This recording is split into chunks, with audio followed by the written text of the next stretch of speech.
Hey guys, welcome back to my channel. In today's video, we'll be going over how I made this adorable baby fox. As always, I start with sculpting the head and feet. The clay I prefer to use is called Super Sculpey, but any polymer clay you prefer will work just fine. I start with a lump of tin foil that I've squashed into a rough head shape. I do this to save me clay, make the head lighter so it's less likely to fall over when attached to the armature later on, and bake more evenly in the oven. First thing I do is wrap the entire tin foil in one layer of clay. I then start to make the rough shape of the fox using my sculpting tools, especially around the mouth and when making the eyes. And speaking of eyes, the clear glass you see me using for the eyes are actually, oh god, I don't know what to call them. They're glass eyes I got from Etsy. I really like using these because it gives a really nice smooth surface when I go to paint the eyes later on.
Strikes by my window, hits my chest right in the morning, like a warning.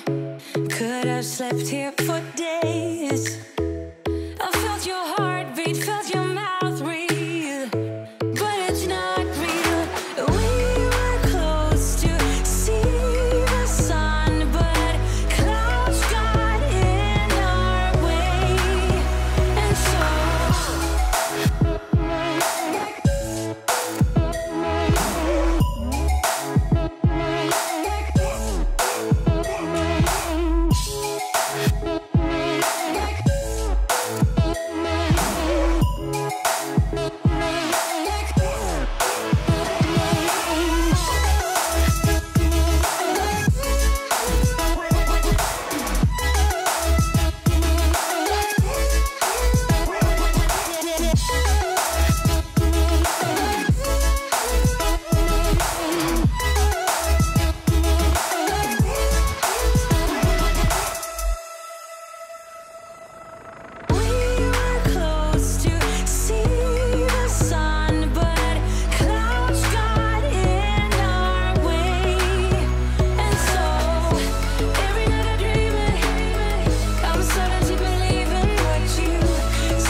To make the feet, I take a lump of clay and score 4 lines into it for each pato, and refine the shape until I'm happy. Afterwards, I take 4 balls of clay and kind of smush them into oval shapes and place them on the bottom for the paw pads. Once all the pieces were done to my liking, I bake them in the oven at 275 degrees Fahrenheit for roughly 30 to 45 minutes.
Once the clay pieces are baked and attached to the armature, it's time to build up the body.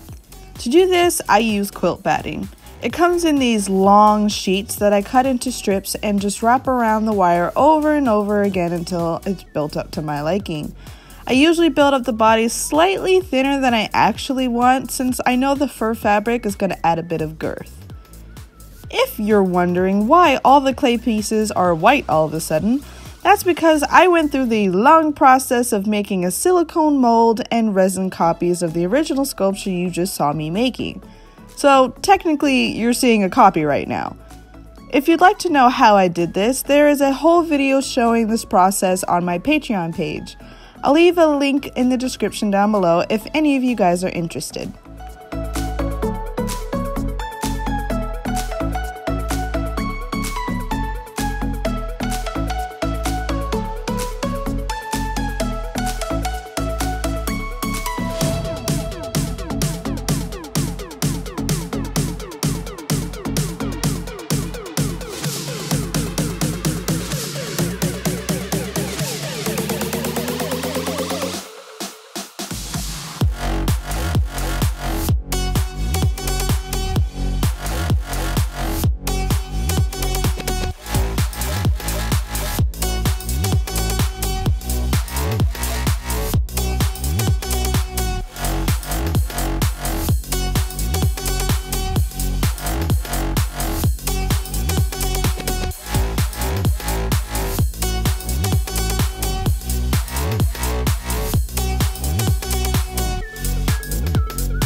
After that, it's time to cut out the fabric.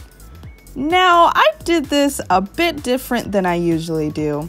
I wanted to use 2 fabric colors for the body. Now, I'm sure there's way easier ways to do this, but I suck at making fabric patterns, so here's my derpy way.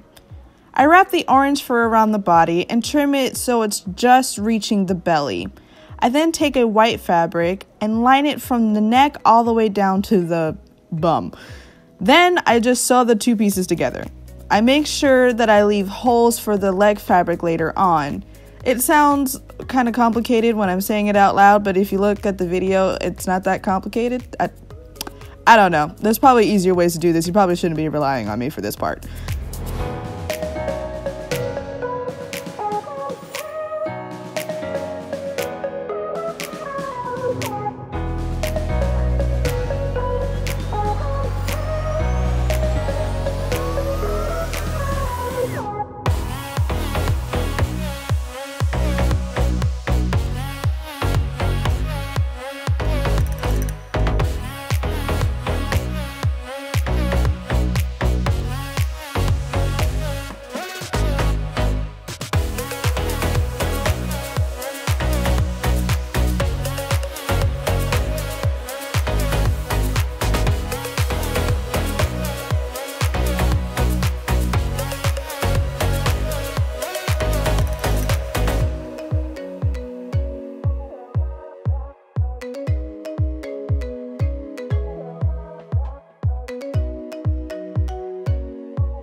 I repeat similar steps for the limbs, cut 2 pieces of fabric that I wanted and sewed them together, and make sure they are the entire length of the limb. I trim it down to size and sew feet first up towards the body. I join the limb and body fabric together with a ladder stitch.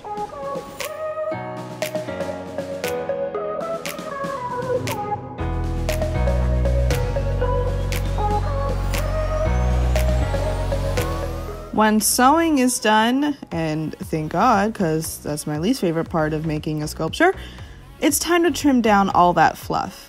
I always start out with a pet shaver. It gets the bulk fur off super quickly and smoothly, way more faster than I could do it with just scissors, and conveniently comes with different length guards to work with depending on how fluffy or sim of a look I'm going for. After that, though, I do like to go back in with small scissors just to detail everything, typically around the legs.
After furring the face and adding the poseable ears and a little airbrushing here and there just to make all the colors blend in with each other, it's all done. If you'd like to see how I fur my faces, there are multiple videos showing this process on my Patreon page, as well as a PDF tutorial on how to make poseable ears. I did try to get footage of this, but I just couldn't get any right angles, and any right angles I did get, you just see my head covering the camera. So if you don't know what Patreon is, it's a site where you can pledge a certain amount per month to support artists like me and get exclusive perks that no one else gets, like extra videos, tutorials, giveaways, and behind the scenes. Once again, I'll leave a link down below if any of you guys would like to check it out. Thank you guys so much for watching this video. If you happen to enjoy it, maybe drop a like and perhaps consider subscribing for more process videos. Until the next one, guys, bye!